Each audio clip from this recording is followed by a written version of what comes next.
Good afternoon and welcome to this Fireside Chat on the role of women in tourism and economic growth in Armenia. It's a pleasure to welcome Sisian Boghossian, who until very recently was the head of the tourism committee at the Republic of Armenia. Armenia, if you see how its economic growth has been transforming, it's on a path of structural change. So that means that it is transitioning over the last couple of decades from agriculture into industry into services.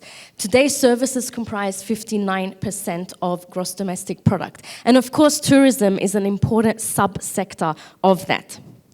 At the same time, we see that the economy has not been necessarily generating enough jobs or enough quality jobs. And this becomes an issue also when we look at the high unemployment in Armenia. It remains around 13%, but also more when we talk about women's participation, there is quite a significant gap when you look at men's participation in the labor force. So today, women, the labor force participation of women is at 48% compared to 71% for men. So, what can we do to encourage women to participate more into economic activity, including in tourism? And that's what we're going to be chatting about today. So, Sisian, you are diasporan Armenian. You have had a career in the private sector as a marketer across different industries and lived in many countries, more recently in Canada for more than 20 years. So my first question to you is, what prompted you to move to Armenia, to join the public sphere for the first time? And how would you say, what would you say are the biggest changes you led? And how did your international experience help you, and what did you bring to the role? Yes, great. In terms of why I moved to Armenia, I'd been to Armenia many times as a tourist myself over the years. Back in 2019, I was in Armenia as a birthright volunteer through the Hovnanian Foundation. And I can say that that experience for about 5 months in Armenia really changed my perspective about Armenia and the potential of Armenia. I really felt like there was a lot of growth potential in this tiny little country. And I felt like a big fish in a small pond, which was exciting because it showed that there was a lot of opportunities for people that truly loved this country and really wanted to move the needle forward. So that was really my first time that I really thought about maybe I can live in Armenia, maybe I can do something interesting here. Fast forward a few years, I returned to Armenia in 2021, about 2.5 years ago, through the Igor's program, same as Sheila. And I started directly at the tourism committee as a marketing advisor. Within 3 months of being there, I actually got appointed as the head of the tourism committee, so I had to leave the program. But it wasn't something that I necessarily really planned out or thought about. I always like to say I sort of fell into the job. Probably better that way, because if I really knew what was coming, I'm not sure I would have taken the job to start. But it was truly a roller coaster and definitely a learning experience for me also. I'd never thought about working in the public sector, never really thought that's something I wanted to do. And I thought, hey, Armenia is the right place to start in the public sector because it's probably the easiest country to do it in, right? But in terms of sort of bringing the experience from what I had in Canada, I think I had a vision of what I wanted people to think about Armenia, because I myself had come here as a tourist, and having traveled a bit, I knew sort of what Armenia had to offer. And so it was really important for me to make sure that I had the right team in place to get us to where we needed to go. I needed them to all think of have the same vision as me and sort of be as invested in what I wanted to do, and bring some of the, I guess, processes that I knew had worked for me in past leadership roles to my role here. It was a roller coaster. It was definitely a learning experience. There was some culture shock as well.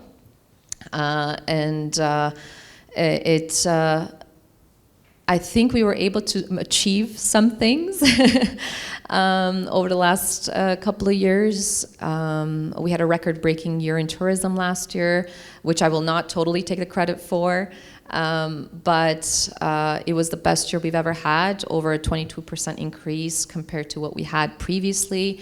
It only showed that Armenia has so much more to offer and way further to go. Thanks, Sisian. So coming more to the tourism strategy for Armenia, I mean, in the government plan of 2021 to 26, there is a target to increase the number of international visitors to 2.5 million by 2026 and have flights to at least 25 new destinations by 2025. So you mentioned last year Armenia achieved record growth in terms of tourist arrivals. It's actually in the top 10 of countries with tourism growth. But more can be done to help realize this potential, right? So some of the challenges are maybe most global citizens are not necessarily aware of Armenia as a tourism destination. There are some risk perception challenges because of fragility and conflict. Other challenges to the sector, given that Armenia is quite vulnerable to climate change, and that affects the sector as well. So what is your vision for sort of overcoming some of these challenges and risks, and what is your vision for the sector? I think you mentioned some of them. So one of the biggest challenges that we have is infrastructure. And of course, over the last few years, we've been partnering with the World Bank to help us resolve some of those issues. Of course, we have a very long way to go, but starting in 2018, through the World Bank project, we've worked on about 46 different projects, which will come to an end at the end of this year. Everything from renovation, restoration, to roads, lighting, gas, water. If you've been to the Symphony of Stones lately, if you sort of walked through what that looks like, that was part of the project that we did, the road to Garni. I know a lot of people have complained about that. What's happening in Goris, the center in Goris, the renovation in Gyumri. A lot of those projects was done through the Tourism Committee with the support of the World Bank. And we have a long way to go. That's not something that's going to end very quickly. We've spent many years not investing in infrastructure, and of course, unfortunately, that's catching up to us. And so we have a new program that's going to be starting with the World Bank, starting at the end of this year. It's going to be a long-term 10-year project where we're going to be investing in creating 20 clusters across Armenia. And what does that mean? We're going to be creating 20 tourism clusters where tourists can go outside of Yerevan and spend time and also, more importantly, money. And get to know Armenia outside of Yerevan. We have a lot of tourists that come and stay very much in the center, in Yerevan, and don't go outside to explore because we also don't have the infrastructure to support that. And with this new project, that's the hope, that we'll have new tourism destinations across Armenia, including new hotels, restaurants, and tourism products where tourists can enjoy. And the first few I can mention, including Gyumri, Areni, Dilijan, those are the first that we're starting by the end of this year. Another one you mentioned is people don't know about Armenia. And we've had this challenge of saying Armenia and people saying Romania. You're like, no, no, Armenia. They're like Albania. You're like, no, no, no, no, Armenia. And they still don't know where that is. And you have to give a little geography lesson about where it is on the map. And no one really knows exactly. And, if I come as a tourist, I was reading, I still follow sort of the threads on Facebook, and someone had made a comment the other day on Facebook of, I'm coming to Armenia, am I allowed to wear shorts? And in typical Armenian fashion, there went this like 50 responses underneath the post with, saying, well, why are you asking that question? And then, a lot of sarcastic comments, and everyone's like, well, yes, we're a Christian nation, you can wear anything you want. Another person saying, well, depending, Armenian men don't wear shorts. It was a whole thing. So it was a whole discussion because people don't know much about our culture, don't know what we have to offer. Why should they come to Armenia? And it's sometimes an afterthought where I'm going to Georgia and Armenia's right there. Maybe I'll hop over and see what that's about. But I saw that very much as an opportunity because we had this clean slate And we could sort of tell the story of why should people come to Armenia? What do we have to offer? Yes, we're this little tiny Christian nation, but beyond Christianity, we have very warm people, especially in the villages, where they love tourists. They love seeing people that are not Armenian. They're just so fascinated, and they ask them a million questions about why are you here, and let me feed you, and here's a shot of vodka. And whether you like it or not, you're drinking it and eating at their place. And beyond that, we have this beautiful nature and this, great hiking destination and really good food, thanks to all the diasporans that have moved to Armenia. And so we have a lot of things to offer, but no one knows. So our job was, okay, let's start figuring out how are we telling the story. And for me, it was very important to be able to put that in, categories. Maybe it's my type A personality. I have to categorize everything. And I'm like, we've got the culture, we've got nature, we've got this cool adventure activities across Armenia, and we got the food and wine. So let's talk about all these things happening all in the same place, in this tiny country no one knows about, all at an affordable price. And you can then go and brag to your friends about this country that they probably haven't heard of. And this hidden gem, and that's a cool thing, especially after COVID. No one wants to go to places where there's mass tourism. Everyone's just tired of going to these places where they have to rub shoulders with thousands of people. Sometimes people just want to go on top of a mountain, sit and have a picnic and enjoy the view. And we can be that hidden destination where all these tourists can really discover a little bit about our country, but maybe recenter themselves after the pandemic. So that's how we started positioning ourselves, and I think it's starting to resonate with a lot of people, especially in Europe, and especially with new direct flights too. We're seeing that connectivity, and people are starting to really take notice of Armenia. Great. And coming to the role of women in the sector, right? So overall, tourism contributed, it's estimated, around 14% to GDP in 2019. It also employs about 14% of those employed. But can you tell us a little bit more about women's role in tourism? Where are the opportunities? Where are the opportunities perhaps from this growth that's been happening in the last 2 years? How have you been also fostering women's participation? We were talking about this yesterday, and this was not done on purpose, but out of about 25 people, only 2 are men on my team. I do work well with men, just happens that the majority of people on my team happen to be women. And across the sector too, across the industry too, we do notice that. We have product-based offers, right? We have the service sector, we have hotels, and you see women have that sort of creative touch that they put into the sector, and so you see that across the board. I think it's a sector that's fun also, and there's an element of showing what Armenia is about. I think which women do really well. And so I continuously see more and more women coming into this sector. Even when you're looking at guides, a lot of our guides in Armenia are women. When you go, have a conversation with the Guide Association, it's majority women. When you're going in universities, many are studying languages, which then lends themselves easily to potentially moving into the tourism sector as well. I don't know whether that's really done on purpose. I think the industry as a whole is very creative.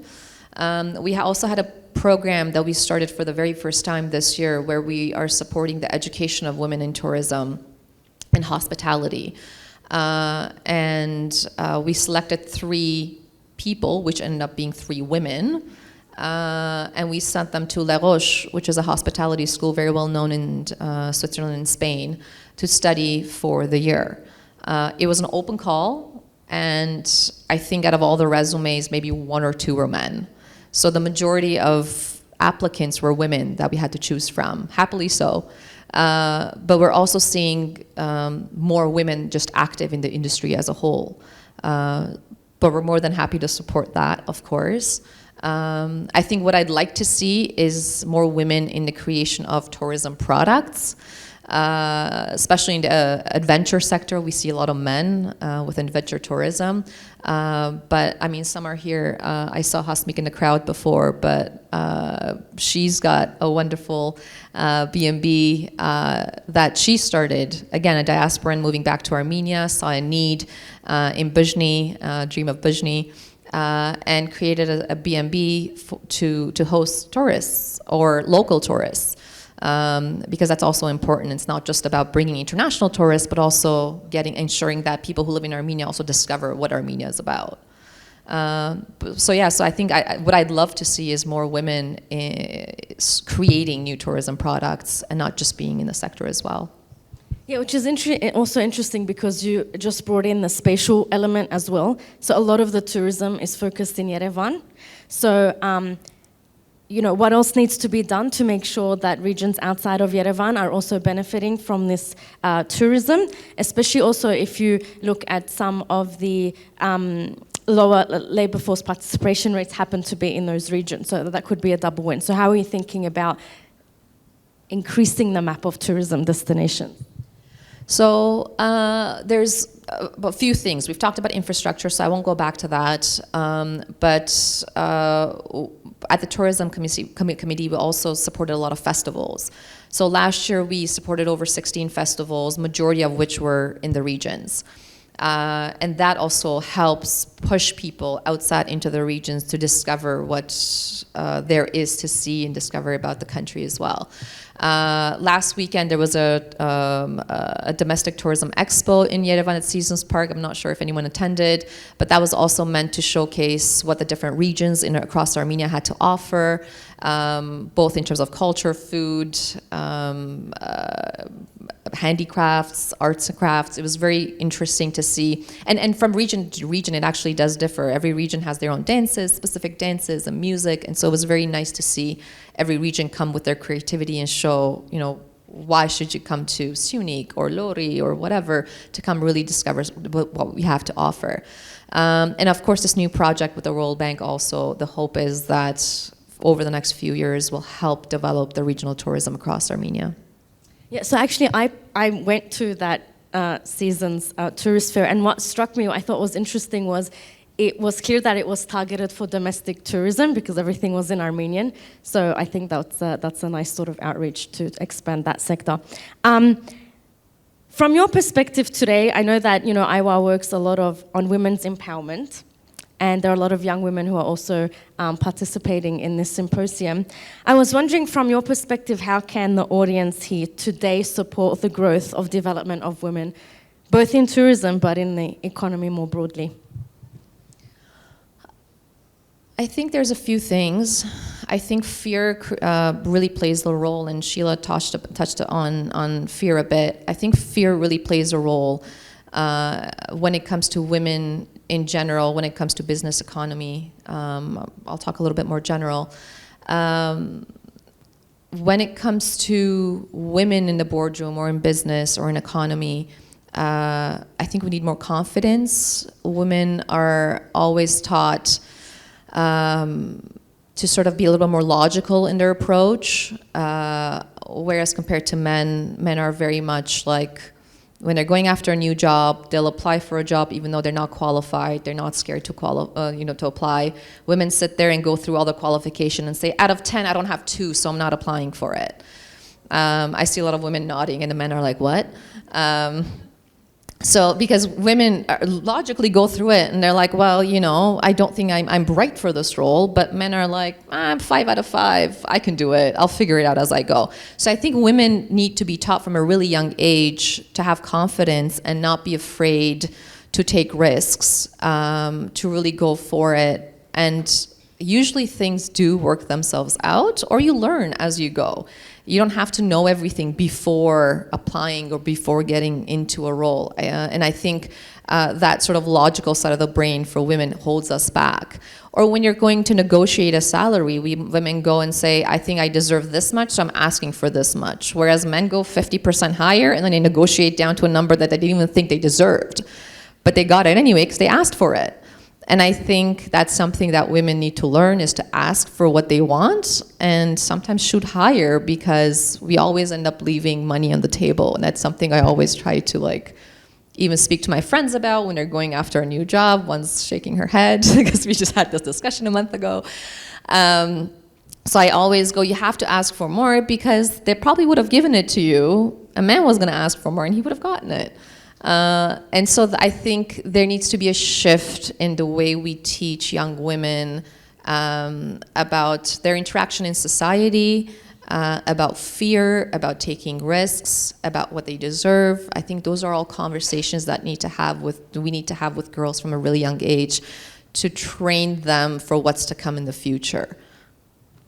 Definitely, and I think also perhaps a shift in the earlier session, there was a mention of the role of gender norms as well, which is partly why this labor force participation for women tends to be low in Armenia, particularly because of childcare duties or the role of a woman in the household. So these are other things that kind of may need a bit of a shift to encourage participation.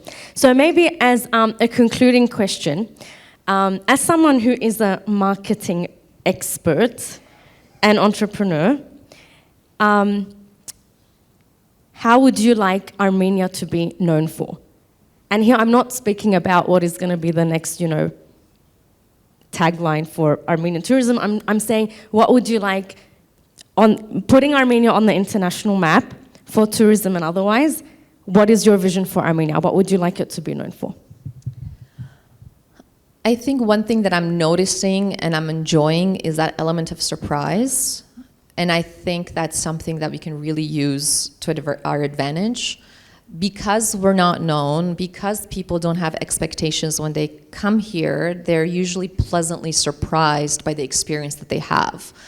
And they usually walk away with positive experiences and thoughts, which they then share with their circle.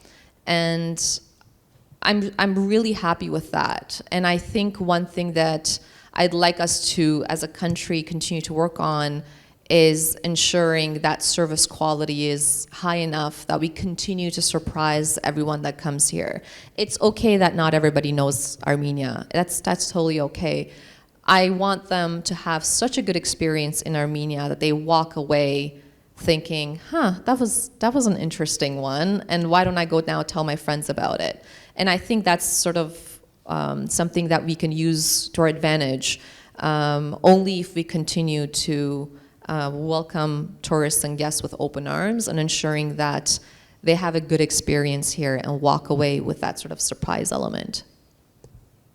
Well, thank you very much, Sisian. Pleasure to chat with you. May you continue to drive change, whatever comes next for you, for Armenia and women in Armenia. Thank you so much.